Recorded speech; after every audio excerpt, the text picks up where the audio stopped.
ലോകത്തിലെ ഏറ്റവും തന്ത്രപ്രധാനമായ ഊർജ ഗതാഗത പാതകളിലൊന്നായ ഹോർമുസ് കടലിടുക്കിൽ പുതിയ ഭൗമരാഷ്ട്രീയ സമവാക്യങ്ങൾ രൂപപ്പെടുന്നു.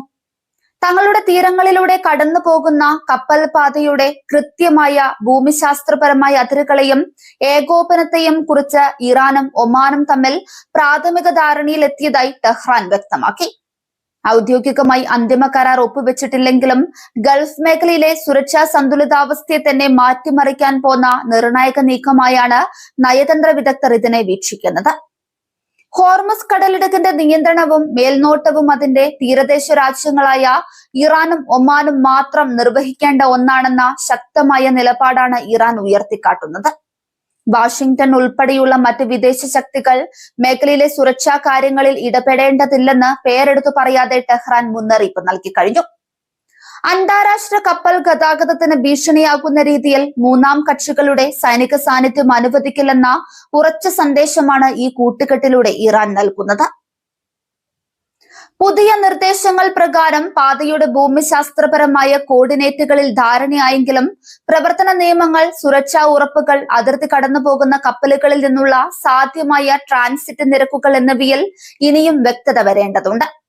ഈ വിഷയങ്ങളിൽ ഇരു രാജ്യങ്ങളും തമ്മിൽ തുടർ ചർച്ചകൾ നടന്നുവരികയാണ്. എങ്കിലും അന്താരാഷ്ട്ര ഊർജ വിപണിയെ നേരിട്ട് സ്വാധീനിക്കുന്ന ഒരു മേഖലയിൽ ഇത്തരമൊരു പ്രാദേശിക കരാർ ഉയർന്നു വരുന്നത് അമേരിക്കയ്ക്ക് വലിയ തലവേദനയാണ് ഉണ്ടാക്കുന്നത്. ആഗോള ക്രൂഡ് ഓയിൽ വിതരണത്തിന്റെ 1/5 കടന്നു പോകുന്ന ഹോർമുസ് കടലിടുക്കിലെ പ്രധാന തീരുമാനങ്ങളിൽ നിന്ന് അമേരിക്ക പൂർണ്ണമായും പുറത്താക്കപ്പെടുന്ന സാഹചര്യം വാഷിംഗ്ടണിന് കടുത്ത തിരിച്ചടിയാണ്. മേഖലയിൽ പതിറ്റാണ്ടുകളായി തങ്ങളുടെ സൈനികാധിപത്യവും സ്വാധീനവും നിലനിർത്താൻ ശ്രമിക്കുന്ന അമേരിക്കയ്ക്ക് ടെഹ്റാന്റെയും മസ്കറ്റിന്റെയും ഈ സ്വതന്ത്ര നീക്കം വലിയ രാഷ്ട്രീയ പ്രതിസന്ധി ഉണ്ടാക്കും. അന്താരാഷ്ട്ര സമുദ്ര സുരക്ഷയുടെ പേരിൽ അമേരിക്ക നടത്തുന്ന ഇടപെടലുകളുടെ പ്രസക്തി തന്നെ ഇതോടെ ചോദ്യം ചെയ്യപ്പെടുകയാണ്. ഇറാനും ഒമാനും തമ്മിൽ രൂപപ്പെടുന്ന ഈ സഹകരണം മേഖലയിൽ അമേരിക്കയ്ക്കുള്ള നയതന്ത്രപരമായ പരാജയമായാണ് വിലയിരുത്തപ്പെടുന്നത്. പശ്ചിമേഷ്യയിൽ തങ്ങളുടെ സാന്നിധ്യം ശക്തമാക്കാനും ഉപരോധങ്ങൾ വഴി ഇറാനെ ഒറ്റപ്പെടുത്താനും ട്രംപ് ഭരണകൂടം ശ്രമിക്കുമ്പോഴാണ് അയൽ രാജ്യമായ ഒമാനെ ഒപ്പം നിർത്തി ഇറാൻ നിർണായക മുന്നേറ്റം നടത്തുന്നത്. ഇത് വൈറ്റ് ഹൌസിന്റെ ഗൾഫ് നയങ്ങൾക്കേറ്റ കനത്ത പ്രഹരമായി മാറിയിരിക്കുന്നു. പശ്ചിമേഷ്യൻ രാഷ്ട്രീയത്തിൽ എപ്പോഴും മധ്യസ്ഥന്റെയും നിഷ്പക്ഷന്റെയും റോൾ വഹിക്കുന്ന ഒമാൻ ഇറാനുമായി ഇത്തരമൊരു ധാരണയിലെത്തിയത് ഏറെ പ്രാധാന്യത്തോടെയാണ് ലോകം നോക്കിക്കാണുന്നത്. ഗൾഫ് സഹകരണ കൗൺസിൽ അംഗമായിരിക്കെ തന്നെ അമേരിക്കൻ സമ്മർദ്ദങ്ങൾക്ക് വഴങ്ങാതെ സ്വന്തം സുരക്ഷയ്ക്കും താൽപര്യങ്ങൾക്കും മുൻഗണന നൽകാൻ മസ്കറ്റ് തയ്യാറായി എന്നതിന്റെ തെളിവാണിത്. സമുദ്ര അതിർത്തികളിലെ സമാധാനവും സുസ്ഥിരതയും ഉറപ്പാക്കാൻ പ്രാദേശിക ചർച്ചകളാണ് വേണ്ടതെന്ന ഒമാന്റെ നിലപാടാണ് ഇവിടെ വ്യക്തമാകുന്നത്. ഹോർമുസ് കടലിടുക്കിലൂടെയുള്ള കപ്പൽ ഗതാഗതം കൂടുതൽ നിയന്ത്രിതമാകുന്നതോടെ അന്താരാഷ്ട്ര എണ്ണ കമ്പനികളും ഷിപ്പിംഗ് കോർപ്പറേഷനുകളും ആശങ്കയിലാണ്. പുതിയ ഗതാഗത പാതയും അതിലെ വിദേശ ഇടപെടലുകൾക്കുള്ള വിലക്കുകളും ചരക്കു നീക്കത്തിന്റെ ചെലവ് വർദ്ധിപ്പിക്കുമോ എന്നാണ് അവരുടെ ഭയം. പ്രത്യേകിച്ചും ട്രാൻസിറ്റ് നിരക്കുകൾ ഈടാക്കാൻ ഇറാൻ തീരുമാനിച്ചാൽ അത് ലോക വിപണിയിൽ ഇന്ധനവില കുതിച്ചുയരാൻ കാരണമായേക്കാം. അമേരിക്കയെ പുറത്തു നിർത്തിക്കൊണ്ടുള്ള ഈ നീക്കം മേഖലയിൽ പുതിയൊരു സുരക്ഷാ സഖ്യത്തിന് വഴി തുറന്നേക്കും. പരമ്പരാഗതമായി പാശ്ചാത്യ ശക്തികളെ ആശ്രയിച്ചിരുന്ന ഗൾഫ് മേഖലയിലെ ഗതാഗത സുരക്ഷ ഇനി മുതൽ പ്രാദേശിക ഭരണകൂടങ്ങളുടെ മാത്രം കൈകളിൽ ഭദ്രമാക്കാനാണ് ഇറാൻ ലക്ഷ്യമിടുന്നത്. ഇത് ചൈന, റഷ്യ തുടങ്ങിയ മറ്റ് ആഗോള ശക്തികൾക്ക് മേഖലയിൽ കൂടുതൽ സ്വാധീനം ഉറപ്പിക്കാനുള്ള അവസരം ഒരുക്കുകയും ചെയ്തേക്കാം.